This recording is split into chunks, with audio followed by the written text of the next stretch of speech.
Bab 70. Tanda-tanda yang terlambat disadari. Beberapa minggu berlalu sejak peluncuran KDF Ventures. Di permukaan, kehidupan Raihan dan Ayla tampak berjalan normal. Ayla sibuk mempersiapkan bukunya untuk dicetak, sedangkan Raihan kembali disibukkan proyek di luar kota.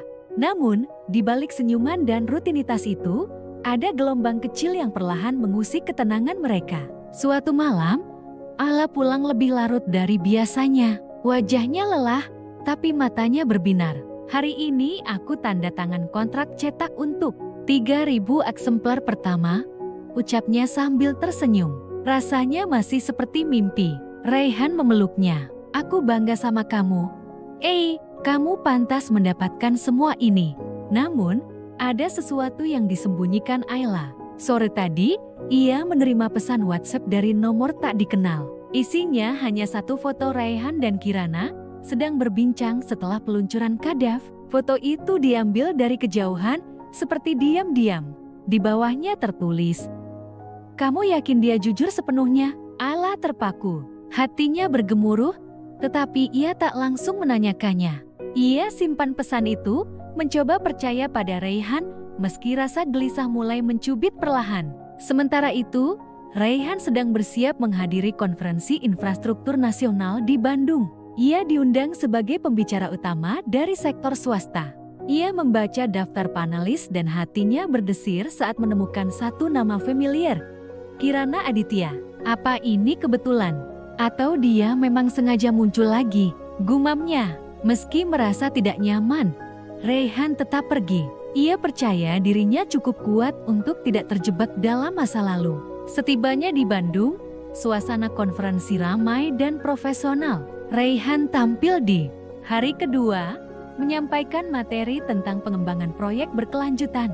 Saat sesi panel dimulai, giliran Kirana tampil. Ia memukau penonton dengan karisma dan kefasihan bicaranya. Dalam dunia bisnis, emosi adalah pisau bermata dua. Cinta yang bercampur dalam urusan kerja bisa menjadi bom waktu. Maka kita harus belajar melepaskan perasaan demi keputusan yang objektif, ucap Kirana, menatap sekilas ke arah Raihan. Sontak beberapa hadirin melirik Raihan. Ia hanya tersenyum kaku. Dalam hati, ia tahu Kirana sengaja melempar sindiran. Setelah sesi selesai, Kirana menghampiri Raihan yang sedang duduk di lounge hotel. "Kamu tampil bagus tadi," sapanya sambil menyeruput kopi. "Terima kasih. Kamu juga menyampaikan dengan kuat," jawab Raihan. Kirana mengangguk pelan. "Kamu tahu, aku nggak pernah benar-benar ingin merusak apapun. Tapi kadang, aku bertanya-tanya, kalau dulu kita tetap bersama, apakah hasilnya akan berbeda?" Raihan menatapnya dalam. "Kirana, kamu wanita cerdas dan kuat. Kamu bisa berdiri sendiri. Tapi apa yang aku miliki sekarang, bersama Ayla, adalah hidup yang aku pilih dan aku perjuangkan." Kirana tersenyum samar. "Kamu yakin kamu gak kehilangan bagian dari dirimu waktu memilih dia?" Raihan menghela napas. "Aku justru menemukan diriku yang sebenarnya, dan aku gak akan biarkan siapapun menggoyahkan itu." Kirana tak berkata apa-apa lagi. Mereka hanya saling menatap sebelum Raihan bangkit meninggalkannya. Malam itu, Raihan kembali ke rumah. Ayla sudah menunggunya di ruang makan. Ia meletakkan ponselnya di atas meja dan menunjukkan foto yang ia terima. "Ini kamu dan Kirana, kan?" tanyanya tenang, meski suaranya sedikit bergetar.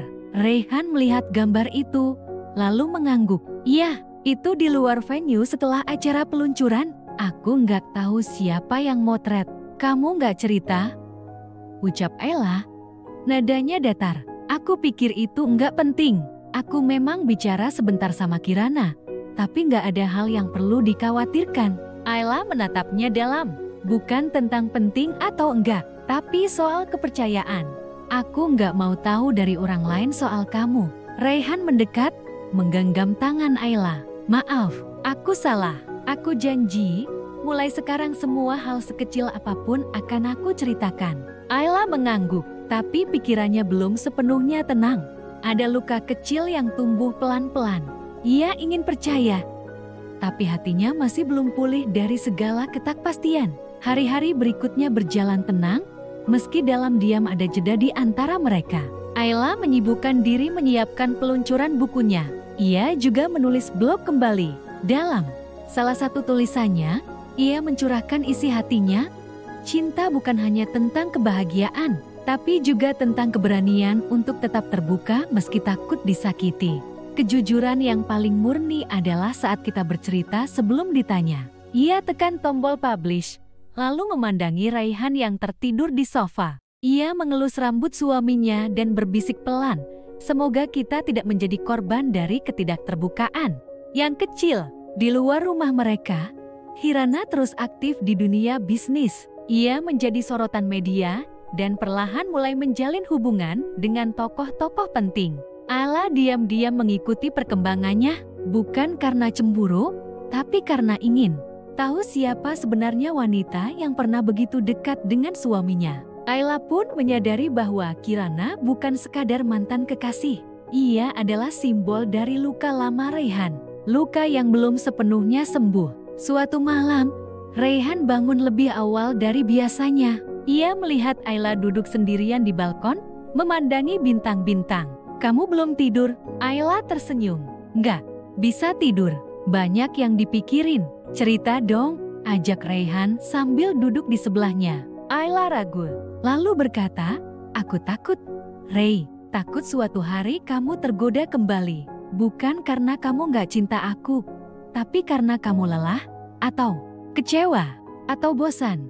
Raihan menggenggam tangan Ayla lebih erat. "Kita akan selalu diuji, tapi aku berjanji, aku nggak akan mundur, bukan karena aku sempurna, tapi karena aku tahu kamu satu-satunya yang bikin aku utuh." Mata Ayla berkaca-kaca.